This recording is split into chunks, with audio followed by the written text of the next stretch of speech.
Hello and welcome to GameSack. Back in the 8-bit days, I remember when Afterburner came to the Sega Master System, and it had 4 megs. Sega always made a big deal about their game sizes.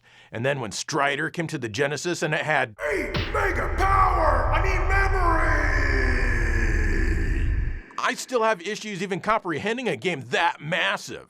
So I figured I'd take a look at some of the biggest officially released games on a bunch of different platforms. Now I can't cover every platform, but I can cover a lot of them. And let's get some of the earliest platforms out of the way first. Atari 2600.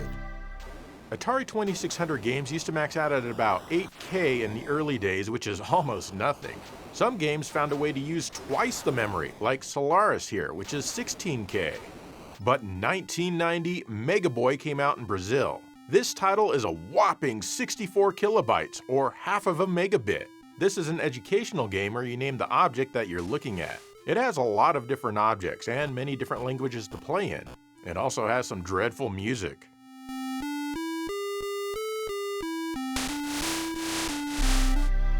Atari 5200. Atari 5200 games usually used 8 or 16 kilobytes. Thanks to the console's architecture, 32 kilobytes was basically the ceiling, and officially that's as big as games got. There were a few of these, like Gremlins. It's pretty basic, but still kind of fun. Get the cute Mogwais to the door and don't let the Gremlins get to them. Be sure to kill the Gremlins while you're at it. You also don't want the Mogwais touching the water or eating after midnight, yada yada yada.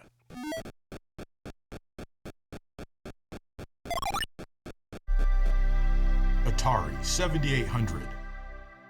It was a good day when an Atari 7800 game was 1 megabit or 128 kilobytes like Atari Warriors here.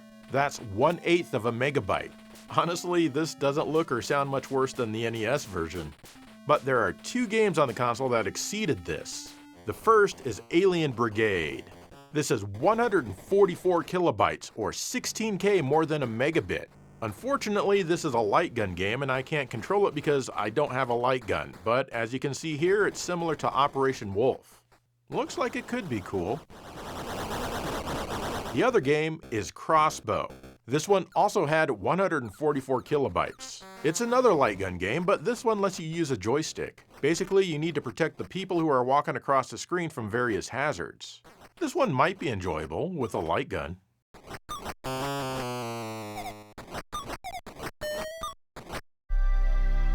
ColecoVision.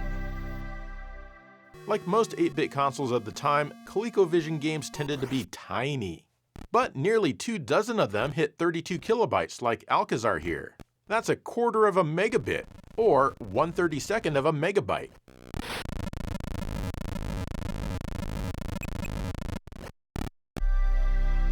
Mattel Intellivision. The Intellivision shares a somewhat similar story even though its architecture is technically 16-bit. World Series Major League Baseball is the biggest game released in the console's time, clocking in at a whopping 48 kilobytes. It requires the ECS module, which adds a touch of extra RAM and the voice chip. I can't figure out how to control it on Mister though, or even get the voices to play. Oh well.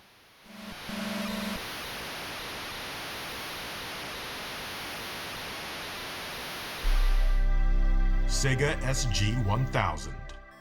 The SG-1000 was Sega's first home console and only released in Japan. Hell, I did an entire episode on it. The biggest game here is Loretta no Shoujo, Sherlock Holmes. It features an entire 128 kilobytes of cartridge memory. That's right, an entire megabit, or 1/8 of a megabyte. So, can you solve the mystery and save the day? Because I sure as hell can't.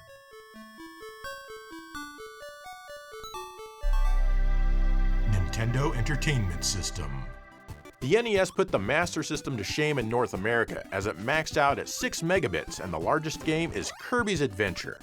In all fairness though, this didn't come out until 1993.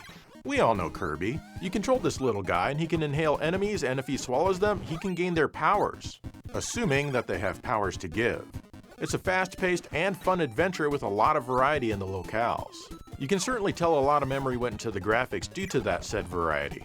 In fact, everything I'm showing in this video is from the first world alone. There are also some mini-games to enjoy. This is a great game that everyone loves, with the exception of those who don't. But who are those people?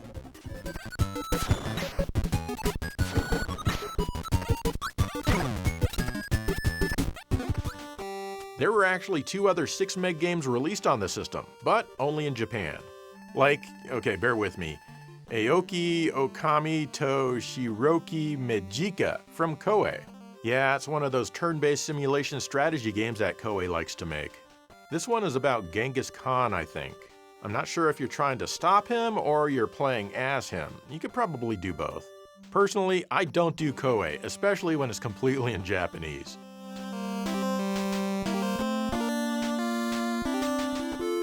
The third 6 meg game on the console is Nobunaga's Ambition, Record of Generals in Turbulent Times. This is the 4th game in the series. It's another Koei game, and it's chock full of Koei-ness. I'm not sure who likes these games, but I guess a ton of people do, as they made about 1 billion of them and later merged with Tecmo, a company who made much better games. And Koei was the stronger financial partner in that merger.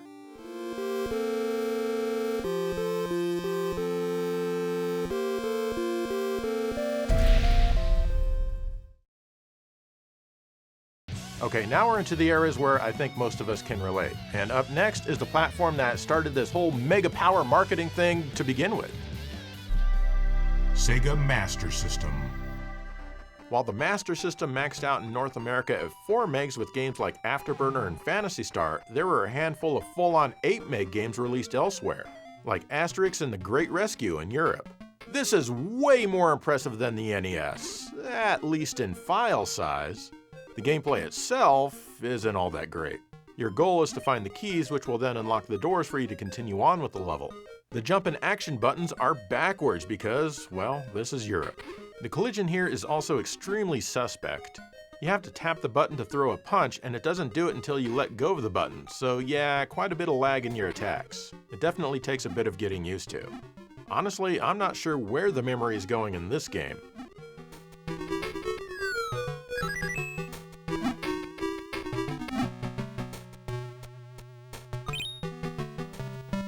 There's also Sítio do Pica-Pau Amarelo from Brazil. This is a very poorly programmed game. Your character doesn't move at a consistent speed due to the slowdown, and that makes controlling the game very difficult. I think the goal is to see how far you can make it before the kid that you're controlling dies. This is based on an existing property over there, and I think most of the memory went to the story screens. And I think we can all agree that the code is likely not very optimized.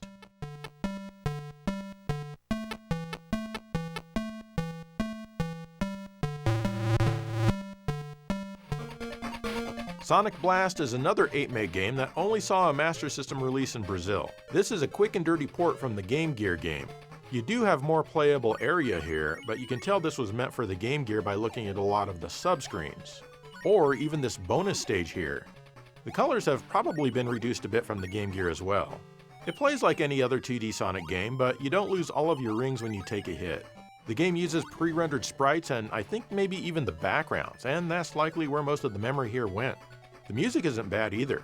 Overall, it plays decently enough. I find that this game rarely gets mentioned.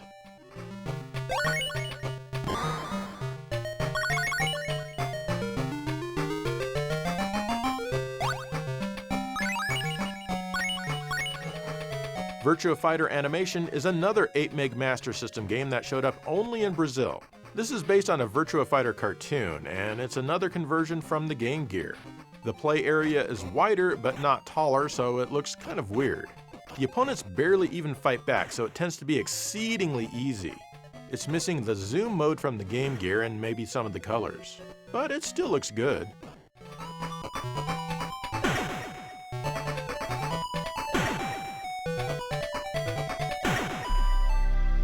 Sega Genesis. The biggest game on the Genesis is Super Street Fighter II from Capcom. This clocks in at 40 mega power, or 5 megabytes. This is much bigger than anything released in the West for the Super Nintendo and the TurboGrafx. And here, you get a great game of Super Street Fighter II which plays pretty damn well. It does feel like there might be a bit more slowdown in this version than other iterations of Street Fighter II, I'm not entirely sure. I haven't done any scientific comparisons on that issue. Of course, the graphics don't quite have as much color as the other versions, but overall they're still fine. Good even. I do feel that this one disappoints in the sound quality, with even worse voices than the first Street Fighter II game that was on the Genesis, and music that sounds extremely thin.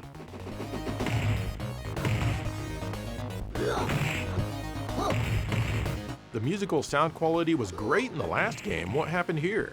It's completely in mono and has no presence at all. The Super NES version of this game is only a wimpy 32 megs, so what does this version do with the extra 8 megs? Well, for one, the intro has a couple of more frames of animation. There's also an extra option called Super Mode. This lets you fight all 16 characters while going through the game instead of just 12 of them picked randomly. Other than that, I really couldn't tell you what this one uses all that extra memory for. I'm assuming that maybe it's tougher to create efficient code for the 68,000 CPU than it is for the SNES CPU, and therefore you might need a little extra memory to do the same thing? I don't know. Maybe someone in the comments can chime in on that.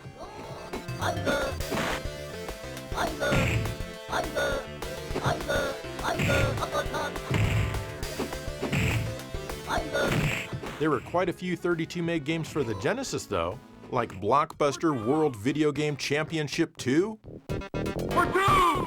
Heating up! College Slam, Drop it in! Frank Thomas Big Squirt Baseball. This one's a little better than I expected. The Lost World Jurassic Park, Mortal Kombat 3 and Ultimate Mortal Kombat 3, NFL Quarterback Club 96, Pocahontas, Revolution X, ew, gross, Saturday Night Slam Masters, Sonic 3D Blast, Tough Man Contest, Toy Story, Triple Play 96 and Gold Edition,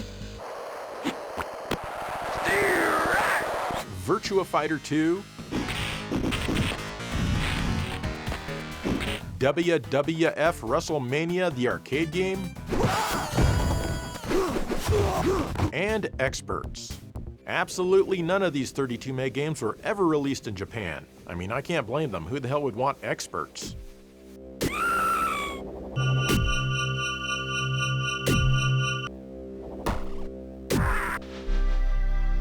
Sega 32X.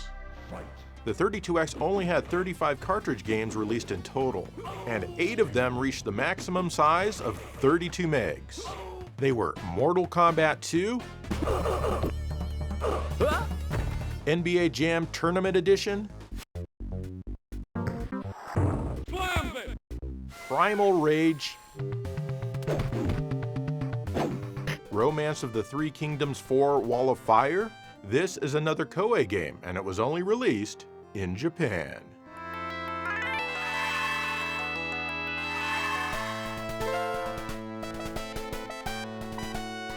Tough Man Contest. Yeah, they felt this game needed a 32X port for some reason. Virtua Fighter. This is really good for a cartridge game, by the way. WWF Raw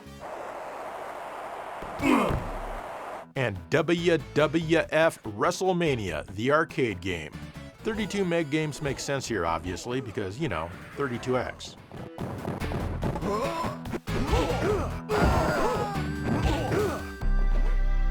NEC TurboGrafx 16. The biggest game on this system was Street Fighter II Champion Edition, clocking in at 20 megs. It sadly was only released in Japan, where the console is known as the PC Engine. This is a fantastic version of the game, and pretty much everything is here. It has incredible visuals with more color than the Genesis game. Even the voices are better than what we hear on the Genesis Street Fighter games. The only thing lacking here is that it's missing an additional layer of scrolling. But hey, that just reminds me of Super Street Fighter II Turbo on the 3DO. The music also isn't as good as the Genesis or Super Nintendo versions in my opinion, but it still sounds great. The music is definitely way better than Super Street Fighter 2 on the Genesis. You can even get a 6-button controller to play this like a civilized person. I'm blown away that they went all out and gave it 20 megs of memory. Their unwillingness to compromise made this an amazing port of an outstanding game. If this had been released in North America on the TurboGrafx 16, I think it would have turned a lot of heads and sold quite well. Imagine if Street Fighter 2 only came out for the TurboGrafx and not for the Genesis and Super Nintendo. That would have been interesting. Tiger uppercut. Hadouken! As far as the US console goes, Bog 3 was the largest game we got at 8 megs. Believe it or not, this game has even more animation than the CD version of this title. In fact, over in Japan, the PC Engine got a lot of 8 meg games, like Bomberman 94. It's Bomberman, but this one takes place in 1994, holy crap! Fire Pro Wrestling 3. I have no idea what I'm doing in this game, as you can tell. Lady Sword. This has got to be the best looking game ever made by Games Express. Parodius Da, an absolutely respectable port of the arcade.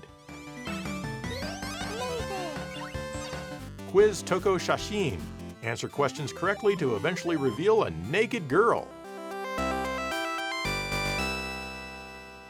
And of course, who could forget Strip Fighter 2? Actually, it's quite forgettable. There was never a Strip Fighter 1 because this, of course, is trying to cash in on our friend Street Fighter 2.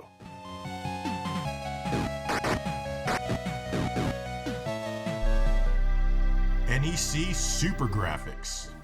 The SuperGrafx was an upgraded PC Engine and it only had 5 standalone games. One of them, Daimakai Mura, or Ghouls and Ghosts here, was the biggest, clocking in at a whopping 8 megs compared to the 5 meg Genesis version.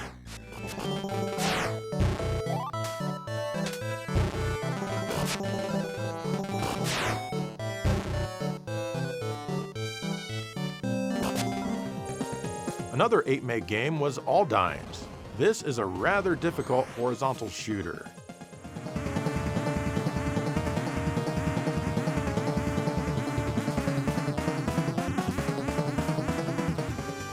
The other 8 meg game is 1941. This is a vertical shooter. Both of the other games on the SuperGrafx were only 4 megs.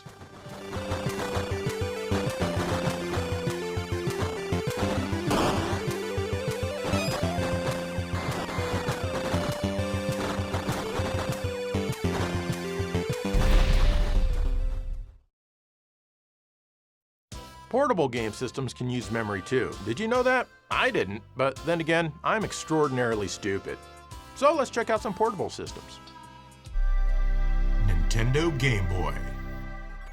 There are nearly 30 games on the Game Boy which clock in at 8 megs, or 1 megabyte, like Wario Land 2. The bad guys have messed up your life again and you need to fix your castle and get your money back. This is another great entry in the Wario series.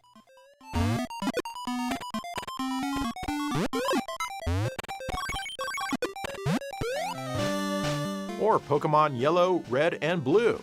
These were the first games in the series and all were a whopping 8 megabits. Lots of memory for a system with black and white graphics. And because of that, you know there's going to be a lot of content in here.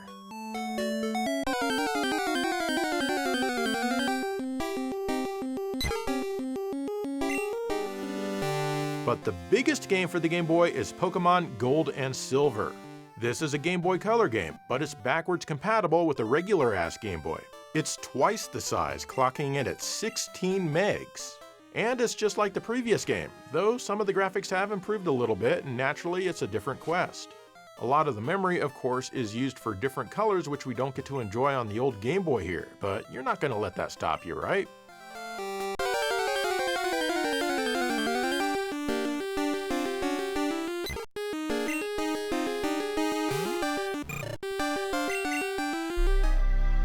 Nintendo Game Boy Color. Over on the Game Boy Color, there are a ton of 32 meg or 4 megabyte games, like Donkey Kong Country here. That's right, the same amount of memory as the original on the Super NES. The cropped screen takes a little bit of getting used to, but other than that, it plays extremely well. I mean, just look at it, it's quite impressive. I can't tell you where all of the memory is going with fewer colors to worry about and much simpler sound.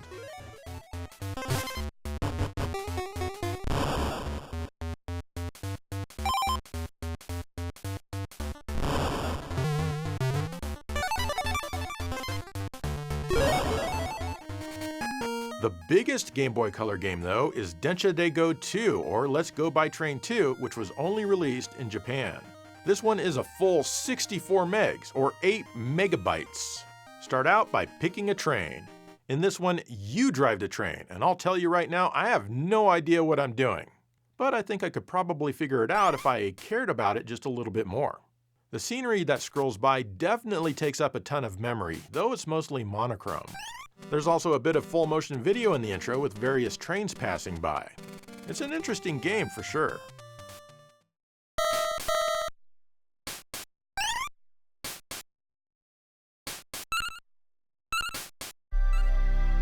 Atari Lynx. Most of the games on the Atari Lynx were only 1 or 2 megabits, but there were 3 that went all the way up to 4 megs, like Jimmy Connors Tennis. Hi, I'm Jimmy Connors. And what can I say? It's a tennis game. And not a very good one.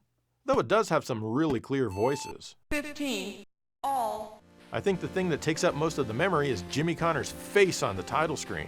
Hi, I'm Jimmy Connors. People who have seen Jimmy Connors in real life will tell you that, yeah, his face takes up somewhere around 4 megs. Hi, I'm Jimmy Connors.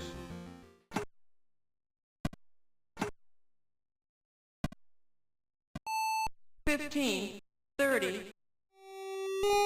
Another 4 meg game is Ninja Gaiden 3. This one is a port of the NES game of the same name, which was half the size of this. I'm fairly sure that they didn't use much, if any, of the memory for the sound. Yikes. This is a bad port all around, and it even loses the parallax scrolling from the original, and it costs twice as much memory to achieve this.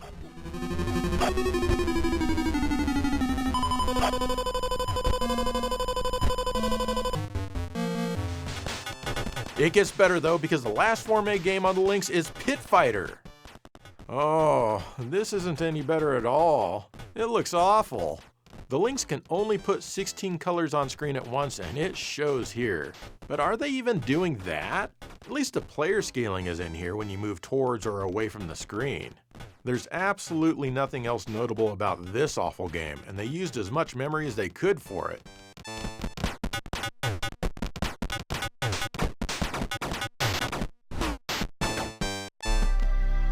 SNK Neo Geo. The Neo Geo has a few big games, like Metal Slug 3 here. This one clocks in at not 700, not 707, but 708 megs. That's 88.5 megabytes. It's worth it to note here that SNK never did any kind of compression or optimization. They encouraged developers to use as much memory as they could just for the bragging rights. This is probably the best Metal Slug game, at least in my opinion, but you really can't go wrong with any of them. This one uses all of that memory to give us absolutely brilliant pixel art and exceptional animation. There's a lot to look at here, and thanks to the branching paths, you'll need to play through this one upwards of 2 times just to see everything. It's just a fantastic game all around. Heavy machine gun.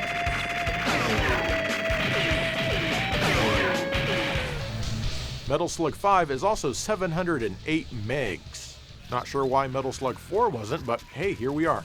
This one has a lot of the same features of Metal Slug 3, but since SNK was in their play more phase at the time this was made, a lot of the memory is dedicated to music that was recorded and then streamed during the game, in mono of course. Still a fun game to play, and yes, even to listen to.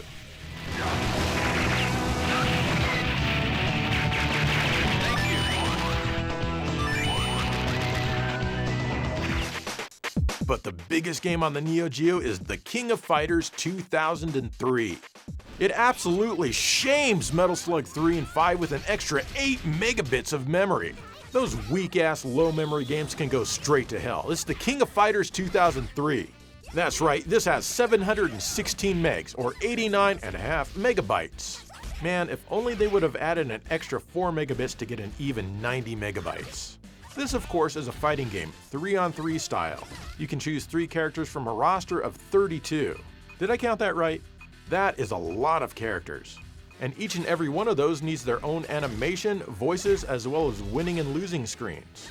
Overall, this is a great game, and I like how you can switch characters on the fly, just like a Capcom fighter. The King of Fighters games should have been like this from the beginning. The music doesn't seem to be streamed, so there's no cheating in making the game this size. I mean, not any more so than SNK usually bloats their games.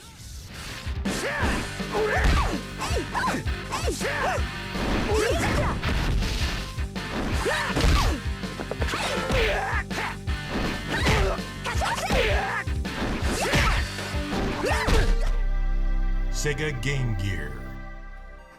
Like the Master System, the Game Gear topped out at 8 megs. You have a couple of the same games, like Virtua Fighter Animation. It's the same here, except that Start now acts as your guard button. You also have the zoom mode that you can enable. I'm not sure why you wouldn't, it looks so good. You know I'm being sarcastic, right?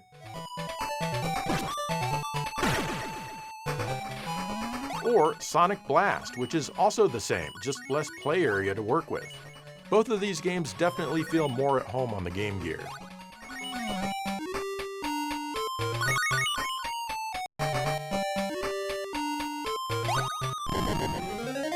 Another 8 meg game on the system is The Lost World Jurassic Park. This is an interesting platformer where you need to kill dinosaurs because they exist. It has a lot of colors that could never be done on the Master System. It also has no HUD. Your life bar is indicated by the color of your shirt. You usually go through a somewhat short level and then you fight a boss. I think I might have to talk more in depth about this one someday.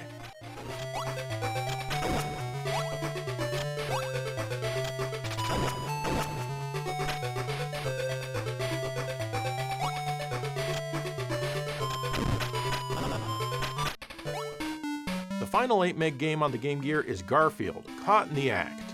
Be sure to go to the options and change the controls to B. This allows you to jump with the right button and attack with the left like a normal person. Oh man, this one is really bad. It's so incredibly choppy.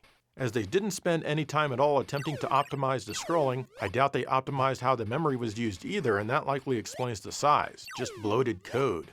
These are the same guys that somehow achieved 60 frames per second scrolling on the 32X with Calibri. What gives? I couldn't play this one very long at all.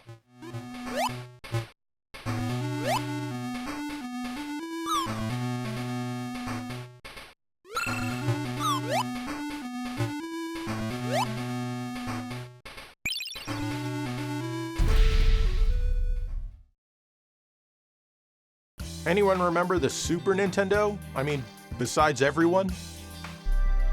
Super Nintendo Entertainment System.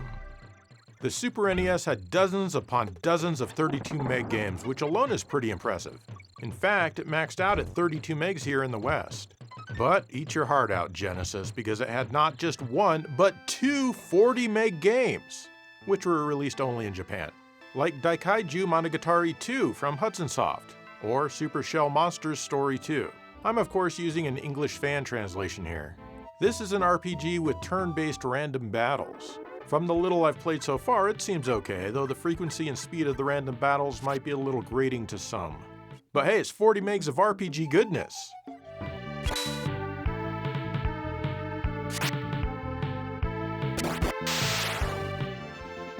Then there's Tengai Makyo Zero, also from Hudson. This is yet another English fan translation. This one requires a real-time clock for some reason, and I haven't played far enough into the game to figure out why. But yeah, it's an RPG. The battles are random and turn-based. The art is whimsical, and that's the nature of the series. I like it.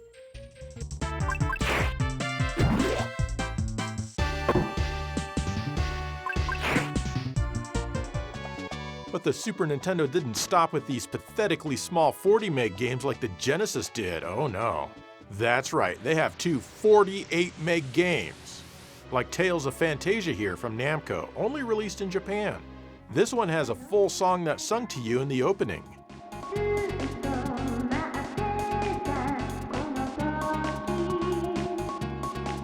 For a cartridge game, especially from the time, that's pretty damned impressive. This, of course, is an RPG, and yes, I'm playing an English translation here done by fans. It has some nice visuals and all of your RPG tropes, like wandering around towns and plenty of text. The battles are interesting because you don't just sit there and click menus like a complete loser. Instead, you run back and forth and attack yourself. This is the first game in the Tales series, which to date has 17 main games and a bunch of spin-offs. And it's all because of the 48 mega power that you see here.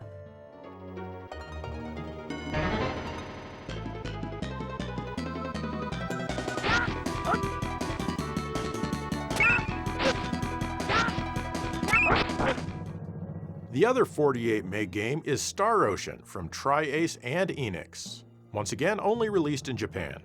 You're not going to believe this, but this is another RPG. Again, it has all of the expected tropes and it looks great while doing it. The battles aren't action-packed like Tales of Phantasia. They're more turn-based, but at least you see your little dudes running around and stuff. The game feels like a standard RPG, taking place in a time ruled by might and magic, not technology. But the opening tells a different story as it has plenty of science and technology in it, and it was done by someone who definitely likes Star Trek. The extra memory here is put to good use with lots of voices. Stardate 346. Now, through an unknown force, a totally new age is about to begin. Unfortunately, some of them can be rather muffled. Still really cool though. I've never finished this one, but I really should.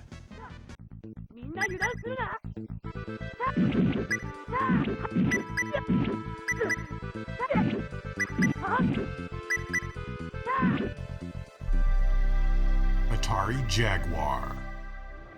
The Atari Jaguar maxed out at 32 megs, or 4 megabytes with 11 of its games. Like Alien vs. Predator. This is considered one of the best, if not the best game for the console. You can play as an alien or a predator. You can even play as a useless human being, though technically I guess he is an alien to the other two species. Despite the name of the game, there's no versus mode to be found here.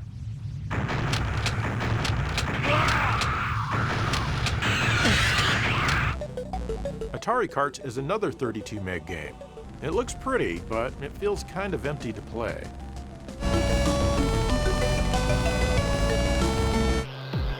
There's also Defender 2000. If you want a weird, ugly version of Defender, well, here you go.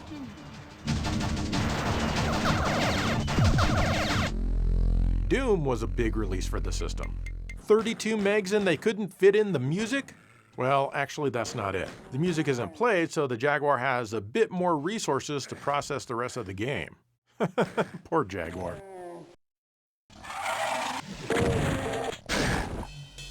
Fight for Life showed what the Jaguar could really do. And, well, as you can see, it can't do very much. Honestly, though, that's not a very fair assessment, as this title had a very troubled development. There's also Kasumi Ninja. Eat your heart out, Mortal Kombat, Kasumi Ninja is here. 32 megs of greatness.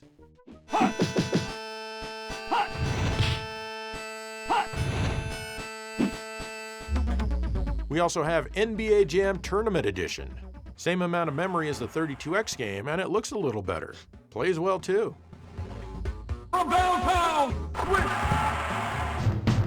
Pitfall: The Mayan Adventure. More memory than the 32X game, but the scrolling at 30 frames per second is just as bad. Rayman also has 32 megs. This is a gorgeous game that's pretty fun. You won't believe that you're playing the Jaguar. I wish that more games on the system had this quality. I'm pretty sure that Jaguar fans wish that too.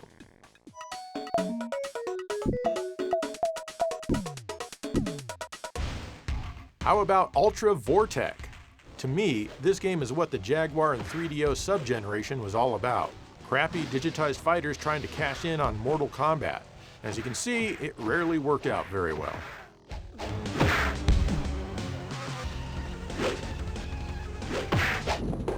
The last 32 meg game on the Jaguar is White Men Can't Jump.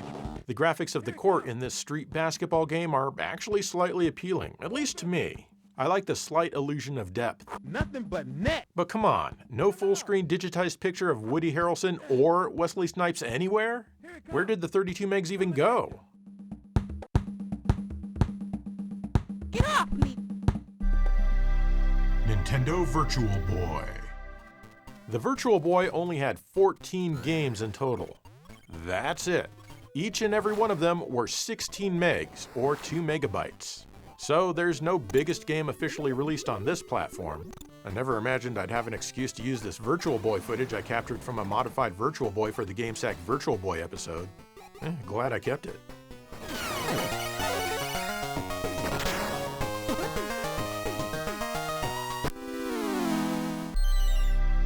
Nintendo 64.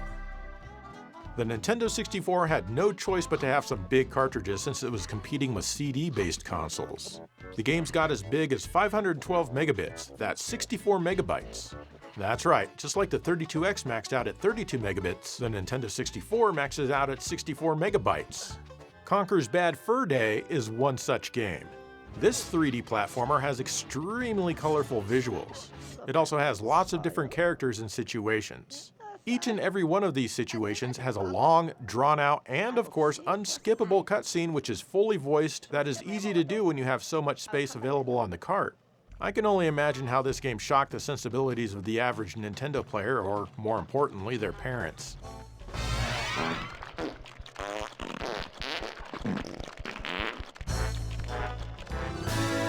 Another 64 megabyte game is Pokemon Stadium 2. Pokemon games sure like using up a lot of memory, don't they?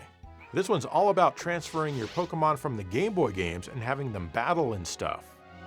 Here's the first move. That was a glancing blow. The third 64 megabyte game is, of course, Resident Evil 2. This one is famous because they somehow managed to cram the entire game on here, even the full motion video. This same game took up 2 CDs on the PlayStation. Granted, the audio as well as the video scenes are much more compressed here, and if you know what to look for, you can certainly tell.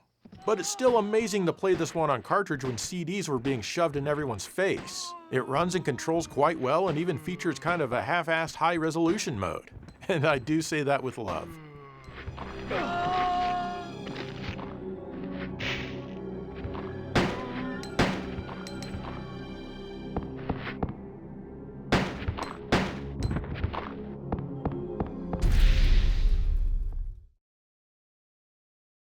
From this point on in the history of the universe, only portable game systems would use cartridges or cards.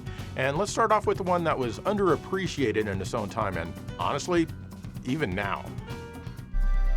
SNK Neo Geo Pocket Color. The Neo Geo Pocket was a black and white system from SNK. It had a couple of 16 meg games like the King of Fighters R1 here. Despite how cute it looks, this is an excellent fighting game. Like its big brothers, you choose 3 fighters, and you need to defeat 3 enemy fighters in each stage. The animation is excellent, and most of the moves are here, and you even get some great music in stereo.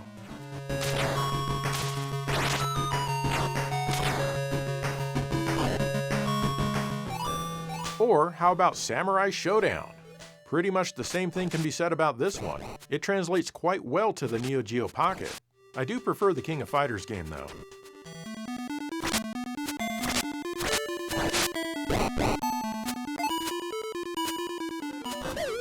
SNK quickly ditched the black and white and made the Neo Geo Pocket Color, and the games got twice as big, 32 megs, or 4 megabytes. One such game is Metal Slug Second Mission. This is an excellent run and gun, and it even features parallax scrolling. It even has some clear voice samples, which is fairly rare on the Neo Geo Pocket Color. Rocket launcher.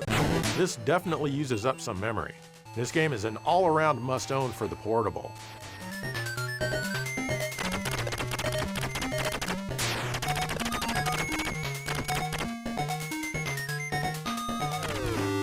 There's also SNK vs. Capcom, the match of the millennium. Here's another amazing fighting game for this system. All of your favorite Capcom characters as well as all of your favorite SNK characters are here. If they're not in this game, well, they're just not your favorite. The moves are so easy to pull off with the Neo Geo Pocket Color's clicky micro-switch joystick. Oh, and the music is great as well. This is an awesome little system.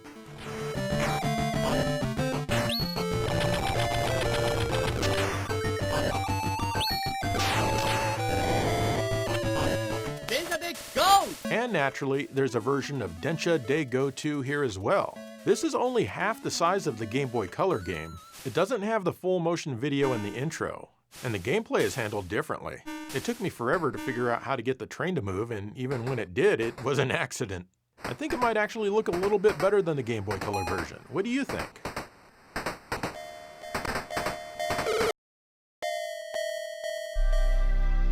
Bandai Wonderswan Color. Like the Neo Geo Pocket, the Wonderswan started out as a monochrome portable and quickly went color. It was designed by Gunpei Yokoi, who created the Game Boy, and this was only released in Japan. The biggest game for the Wonderswan is Beat Mania. This is a title for the monochrome version, but of course it works on the color as well. And it's a rhythm game where you hold the system vertically, kind of like you can do with the Atari Lynx.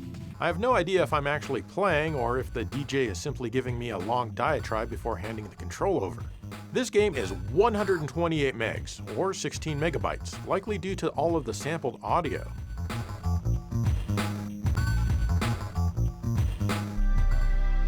Nintendo Game Boy Advance. The Game Boy Advance topped out at 256 megs, or 32 megabytes. There were 14 of these games, like Disney's Game and TV episode Lizzie McGuire 2. This one uses a lot of memory for the full motion video TV episode portion.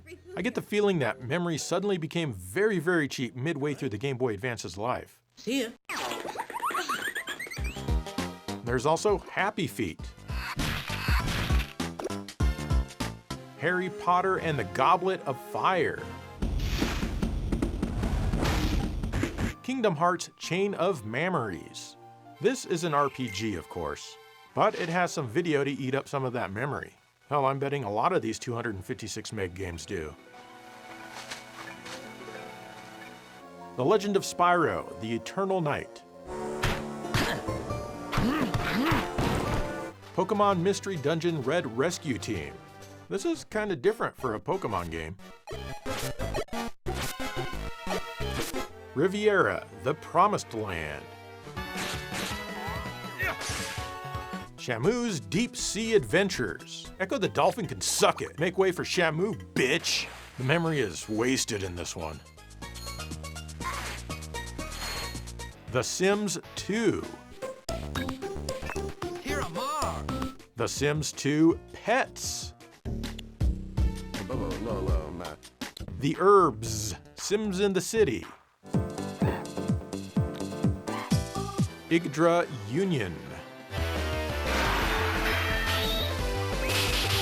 Yu-Gi-Oh! Ultimate Masters. This is my first exposure to this franchise, and as such, I'm not sure what I'm doing. But whatever it is, I'm doing it with cards. And the final 256 meg title for the Game Boy Advance is Yu-Gi-Oh! GX Duel Academy. This one seems to want to teach you how to play the last game, but there's a lot of text dialogue here, so I'm just going to assume that if you like the franchise, you'll love this.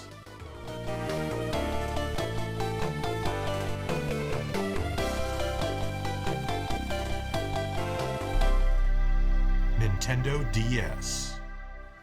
The Nintendo DS maxes out at 512 megabytes, but not every game takes up that much space. Except for two, which were only released in Japan. The first one is called Hakuoki Zui Soroku DS. Yeah, this is a visual novel. That means all you do is read and look at pictures. Occasionally, you might be able to make a very minor choice. You know what though? I swear someone lent me an English version of this game to play, maybe on the PS4? I think they may have wanted me to include it in an episode. I don't think I did. I'm not 100% sure, but this artwork sure looks familiar. I recall being puzzled as to why nothing ever happens. I did send it back to the person though. But as you can imagine, there's hundreds and hundreds of megabytes worth of text in here.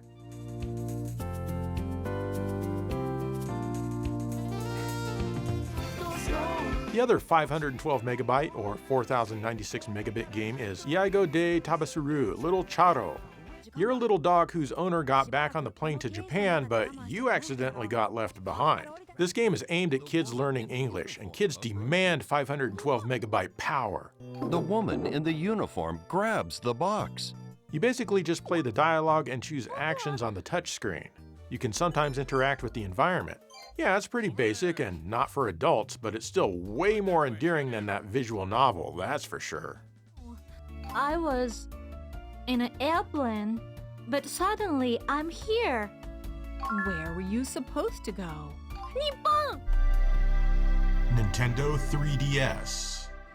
The 3DS definitely had some big games, but none bigger than Xenoblade Chronicles 3D. This may be cheating a bit since it requires the new 3DS. It clocks in at about 3.8 gigabytes. That's 30,400 mega power! That is quite a bit of memory. Yeah, this is basically just the Wii game on a portable system, but that's okay as it plays very well here and it looks great. Some detail has been lost, but after a few minutes here, you won't care. That's because you have 3.8 gigabytes worth of game to play through and you're gonna be loving it.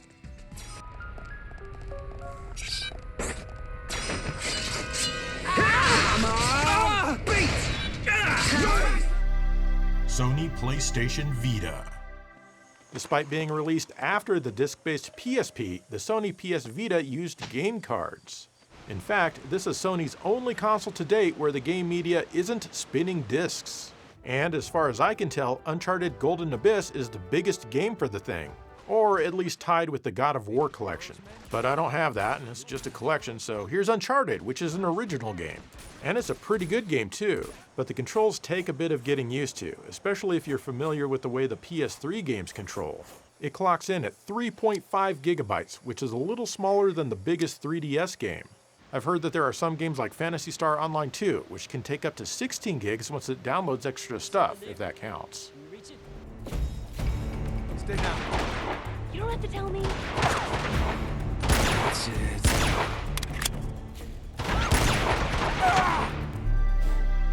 Nintendo Switch 1 and 2. The Nintendo Switch has cards that max out at 32 gigabytes, but the biggest game on the system is NBA 2K24 Kobe Bryant Edition, which clocks in at over 60.5 gigabytes after everything is downloaded. Does this count? This system is tough to judge because even games that are less than 32 gigabytes will come on smaller cards and download a lot of their data. What a fantastic time to be alive. The Switch 2 is even harder to judge. It currently has cards up to 64 gigabytes in size, but the Switch 2's story has just begun, so who's to say what's coming in the future?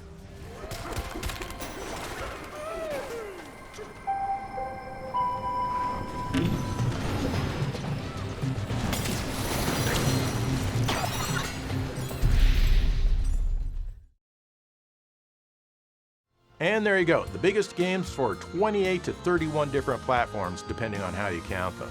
And to imagine, someone had to type each digit of that code, character by character. Hunt and peck style, just like this. So what are some games that you feel make the best use of the memory that they were given, even if they weren't big games? Let me know. In the meantime, thank you for watching GameSack.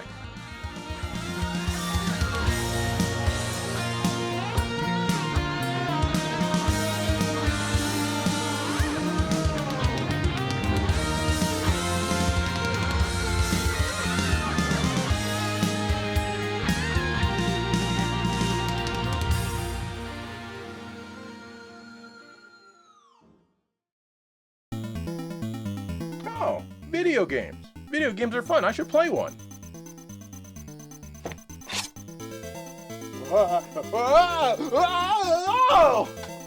I can't play that game. It doesn't fit in my hand. Maybe I'll try a different game.